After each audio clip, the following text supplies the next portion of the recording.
All right, I think we're live. Hello, everyone. I am Joshua Hill. I'm here with my mother, Linda. My dad's right there, wandering around looking at all the electronics here. We're at Woodlands High School in Woodland, California, and there are huge solar arrays charging probably the neighborhood right now as the school's closed. And we're under the awning and Griffin there, and there's Ludwig sleeping. And I just want to answer a few questions that I've gotten, a lot of frequent questions that have been repeated over and over, and also just talk with you about what do you think of the project. Give me your rundown on what am I doing? Well, I think you're trying to prove that we can run on solar power and not have to waste our resources on gas and that, use our natural resources with the sun, going from one side of the United States to the other side, and that it's feasible and doable, and that we need to be looking at that. Exactly. So Project Griffin, or GRIF for short, is the vehicle I built as a solar EV. For years, I kept asking, why aren't there EVs with solar integrated in them? I've worked in the solar industry and couldn't get good answers, so I said, I'll build one, and here we are. So we're trying to go coast to coast on nothing but solar power, and go see what. We've got some commotion going on that I can't see what it is. Tell him to turn it off if he would. We're trying to shoot a video. Dad decided to move the truck during the middle of the video.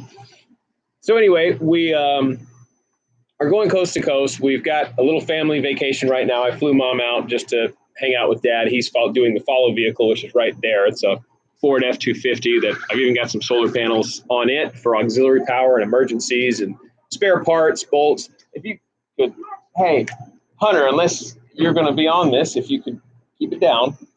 Thank you. Okay, give him your chair. Family problems, right?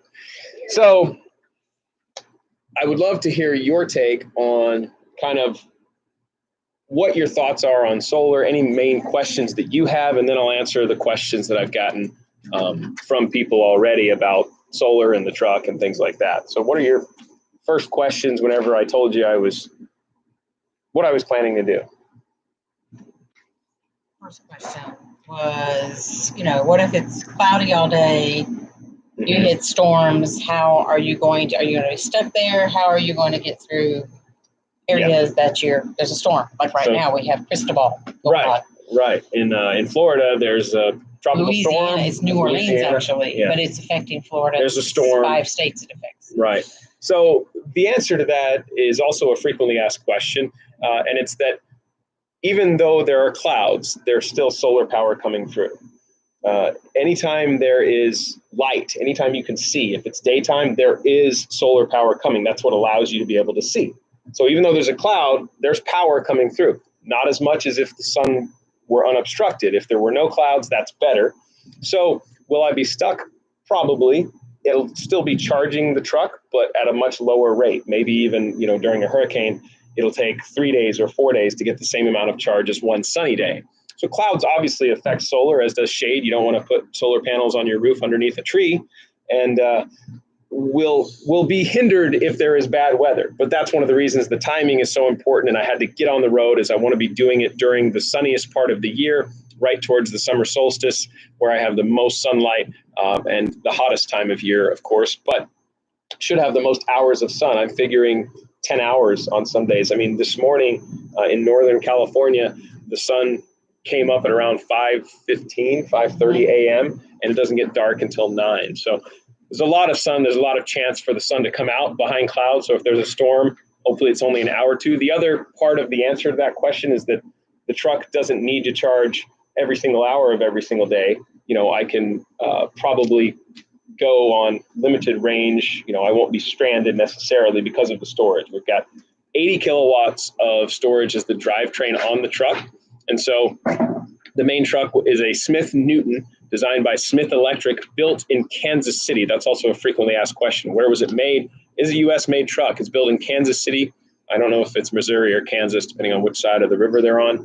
But on the battery packs, it even says KC, and then it has the serial number for Kansas City. Could you please settle down here? Hunter, why don't you tell people why you feel the need to make a lot of noise during our broadcast? You're live. I know. Okay, now you're being quiet. That's funny. Interesting. So what do you think about being part of the trip across the country on nothing but solar power? That's it? You'd rather just be sitting at home playing your Nintendo? Yeah. Really? Yeah. Than seeing all the different states? Well, there's our modern youth of America right there. So we're getting Hunter to come along and see as much of America as he can, all the different sites, parks. He's already been to Diamond Park, Diamond Crater, what was it called? Diamond Craters in Oregon, which is a really cool spot. I didn't get to go. I was working on the truck still. So that said, any questions about what you've seen so far? We just drove from Williams, California to Woodland, California. It was only about 40 miles, but we had plenty of charge left. And you got to see some of the countryside and see the truck work. What do you think? It seems, I've ridden in the truck before. It's comfortable. It's just like any other vehicle going down the road. Mm-hmm. It was quiet. You don't hear it. Right. At all. You might hear a little background noise right now. We've got all of the solar behind us on these awnings has the transformers, and it's making a bit of a hum. And then on the backside of the stream here, we also have the truck charging right now. As I showed you, we are right underneath. See if I can get, these awnings that are actually charging the truck. And while the solar doesn't make any noise, the pump of the truck, which is cooling the charger as the power is converted to store it in the batteries, makes a little bit of heat. So the coolant is what's you hear kind of pumping in the background. I don't know if you can even hear it on there, to be honest. So, Mom, I know you wish me luck already, but do you think I'm going to make it? Knowing it, yes. And we've got someone else coming up on us. How you doing? Yes. So we're going to make it all the way across America on nothing but solar. And the whole reason I did this was really just that, to prove that it can be done. A lot of people ask the question of how far can you go? And I'm going to give a cryptic, silly, maybe it's silly, maybe not. I think it's the right answer. How far can you go? How far does the truck go? It goes until the sun doesn't shine anymore. It charges and goes every day, depending on if I'm going uphill or how fast, and determines how far. But that's not the point. It would be kind of like asking Orville and Wilbur Wright how far their first plane went. This is the prototype. This is a solar-powered vehicle, and it's the first try at this. And I'm no genius or millionaire, so I was limited by the resources I had to build what I had. If I had better batteries, it could go farther. If I had better solar, it could charge faster. But it goes, it works, and I'm going to make it. And so the other reason I was doing it is to try to see the parts of America and talk about solar along the way. That we've talked about this before, how the biggest problem in solar is that people don't really know a lot about it. They don't trust the industry. And while you haven't had firsthand experience with that, I've told you a lot about it. But what do you think is the main thing that people are worried about, or questions they might come up with, or that you had when I first started working in solar? I think the biggest thing is, depending on where you live too, the power companies that are already there, because a lot of them don't want individuals to get their own solar. They make it sound like it's going to cost you a lot. And that's the second thing, is the cost. How much is it going to cost? I mean, that's a concern, because what initially do you have to put out versus what you're paying in your electric bill now. So I think those are the two biggest things is, if you have a small bill, why do I want to put out this amount of money? Right. And how is that going to work with the power company and later down the road? Right. I think it's a long-term thing. So the answers to those are they do vary by region. And so net metering is different from state to state and power company to power company even. And what you said is pretty accurate. I've done the research and seen where power companies like in Florida have spent millions lobbying against bills that protect customers' rights to go solar. In Idaho, the net metering agreement there, the power company keeps wanting to change it, even though there's less than 0.1% of the population has solar power. It's really about, to me, I see it as, in my opinion, about money and independence. Solar gives you the ability to make your own power and not have executives of power companies making millions per year off of you. And we also have the freedom to be energy independent as a nation and as a state and a region. If your community has enough solar, no one has to go overseas and die fighting for oil. And the politicians that have put us in those wars over the years, how many people have we lost? It's tragic to me that we didn't start investing in solar sooner. So as soon as I learned about it, got to work in the industry and see that it actually works, I really want people to embrace it and show them that if it's done right and you do it with a company that you can trust, which is what I hope to use as my business model, is teaching people what companies they can use in certain regions, what companies are the best, what the products they need are, not just what a company's trying to sell them. That's my goal. And then show that EVs are really amazing. So one of the other questions that is arising is about the batteries in Project Griff. And he's actually got two battery packs. He's got the one that drives the truck, and then inside the truck, there's a second battery pack. And that battery pack is what stores the solar, but it also serves a second function. Someone could pull up right now in an electric vehicle and I could charge them with Project Griffin. So the solar power that's being stored in the middle battery could actually be turned into AC power. You could plug in your hairdryer, you could plug in lights, you could plug in your phone. We could literally charge anything with this vehicle. And what that means is if the power goes out at my house and the truck is there in the driveway, I could simply use it to power the home. And after, let's use the example of the hurricane that's hitting Louisiana right now in Florida, when the power goes out, what's the weather like after a storm? Hot. And? No power. Well, yeah, the power goes out, but it's usually clear too.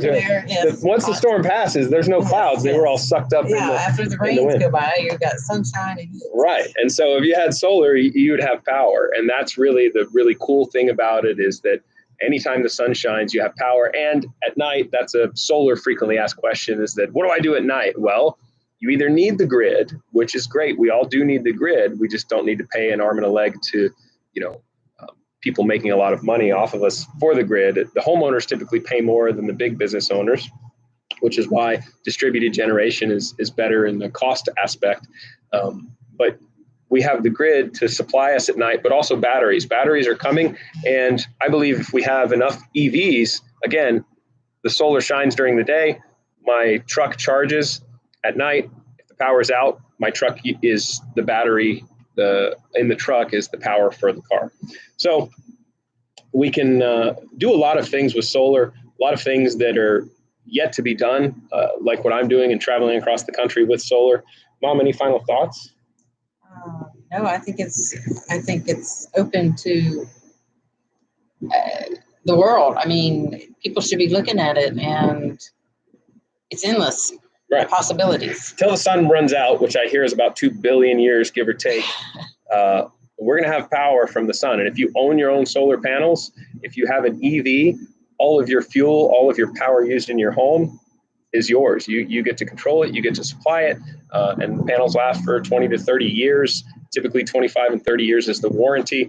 I know there are panels just from where I started in Boise on the Idaho Power building in Boise that were installed in the mid-90s that are now 25 years old, still working.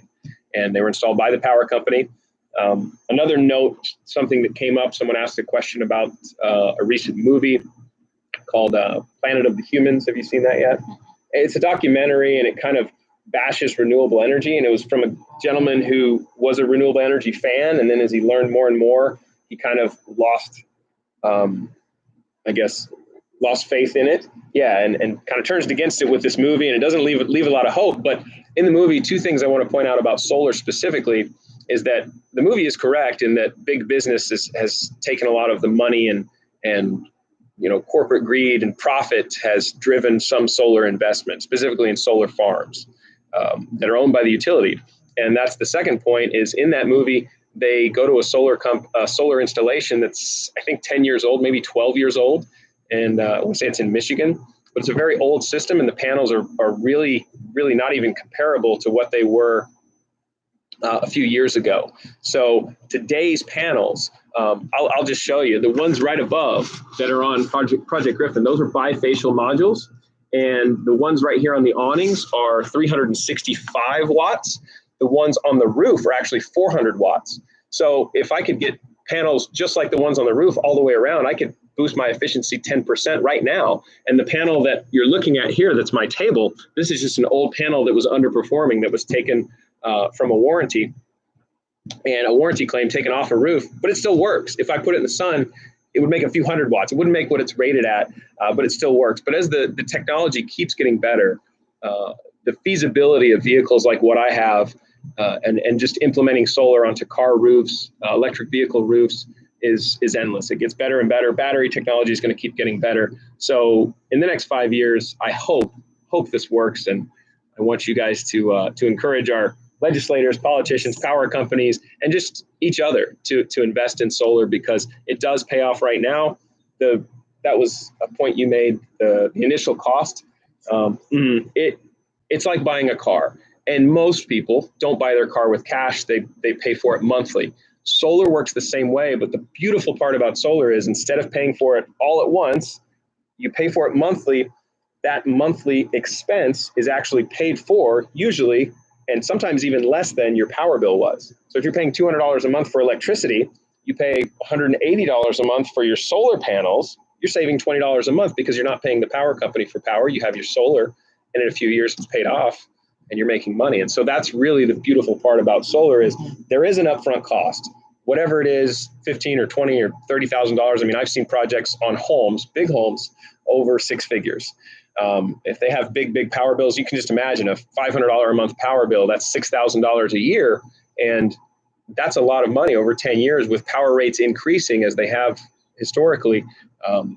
You're looking at six figures of cost with no return versus with solar, the same cost with a payoff of, hey, I have 10 more years of free electricity.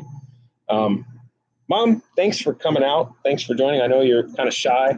You're my first guest on our Sunday Fun Day school. I don't see any questions in the chat. I have a few people there. Thank you, Mark. Thank you, Pavel, for saying hello. This was very last minute. I didn't plan this well. This is my first one. So I'm getting better. I will get much better. I think even as soon as I reach a few more subscribers on YouTube, I can do it with mobile. Right now I'm on my laptop. So I'll get much better at this. And we're going to go enjoy some food while Griff charges the rest of the way, and then we'll make our way down the road. I want to hit some sites in Sacramento. We'll go see those now. And so I'll be signing off. Thank you guys so much. This will be posted as well on all our other social media channels, and keep up with our travels and our status.